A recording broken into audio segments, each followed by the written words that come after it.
So this is Vortex Yoga.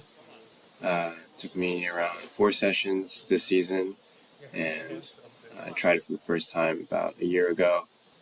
Uh, so just going to talk through my process of figuring out how I wanted to do this boulder. So initially, I thought that that move that I just fell on was going to be the crux, and it is a hard move, but I found that this drop knee technique worked really well for me and made this stab to the right hand crimp pretty stable, and I started getting there pretty consistently. But this next move right here, where I try to go for that intermediate crimp, started giving me a lot of trouble. These are probably like 10 to 12 millimeter crimps, and it's a 30-degree overhanging face. But obviously there's this weird tilt to the rock as well, where, you know, the crimps are all in a line that are angled not completely horizontal. So even though it feels horizontal when you're on the rock, you're kind of, when you're bumping the left hand, you're kind of going at some weird angles with the left hand crimps.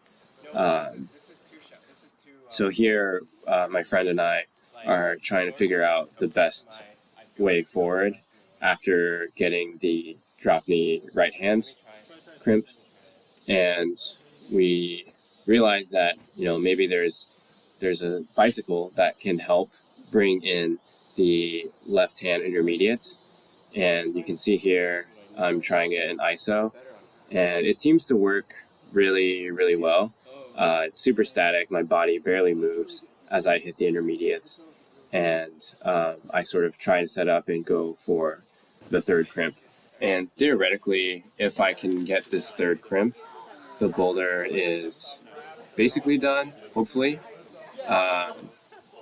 You can see I'm trying basically the second half of the boulder, and I think this is supposed to be like a V5 or something according to the guidebook. It's way harder than 5, probably 7-ish. But yeah, you can see like all these moves are pretty static and pretty doable. So I start trying from the ground, trying to link these two halves using the bicycle to get the intermediate left hand crimp. And this attempt right here is from the start. You can see I hit everything pretty decently, and as I try to go for the third crimp, I just feel so far away, and I realize that this approach just really isn't going to work for me after trying a few more times. And the reason for that, I think, is because the bicycle is really good to get the intermediates statically, but it brings your hips really close and keeps them close to the wall, and it's hard to generate to go to the third crimp, and it just feels like your body has nowhere to go except away from the wall. So I started trying with a more dynamic approach after seeing some friends do this, where I would skip the left hand intermediate and go with the dead point to the third left hand crimp. But as you can see, it becomes a much more precise, accurate move, and it was really easy to miss the spot on the hole that I wanted. The other issue is that because it's now like a momentum, dead pointy type movement, the timing is really important, and a lot of times it was hard to keep tension in my left foot, like right there, after hitting the hand correctly. And of course, on this one, everything goes right. I hit the left hand, and I just dry fire, which unlucky. So after the dry fire, I definitely knew that it would go, and I think this is the send go. And I execute everything pretty well on this burn.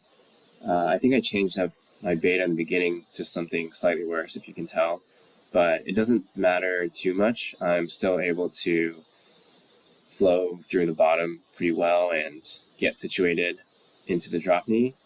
And this right hand stab had become pretty routine now. I felt really comfortable and hit it perfectly. Now just got to do the dead point. And I hit it 3 fingers. I'm able to readjust into crimp position. So everything's still good. And then I almost botch it here with not keeping tension in my left foot. And if I had lost my right foot, I think I definitely would have fell. So luckily, I get to the top out part. And I had rehearsed the top out every single session as part of my warm-up. For some reason, on this attempt, my mind was still really clear while I'm here, but my body was just not ready to move on yet. It was really shaking. My legs were shaking, the Elvis leg. My arms felt pumped, even though I'm on supposedly pretty good holds. And so I was forced to really just try and shake out and take my time here, which I'm glad I did. So I managed to, calm myself down and commit to the top out, which the landing you can't really see, but it is not ideal. It's tiered and there's some rocks sticking out, so it's a little bit scary for sure. But I managed to get to this mantle and finish off the boulder. It's definitely one of my favorite boulders I've done so far. I had such a blast trying to figure out the moves, and overall the holds are comfortable and just love the style as well. What the fuck? That was not good. That was not good.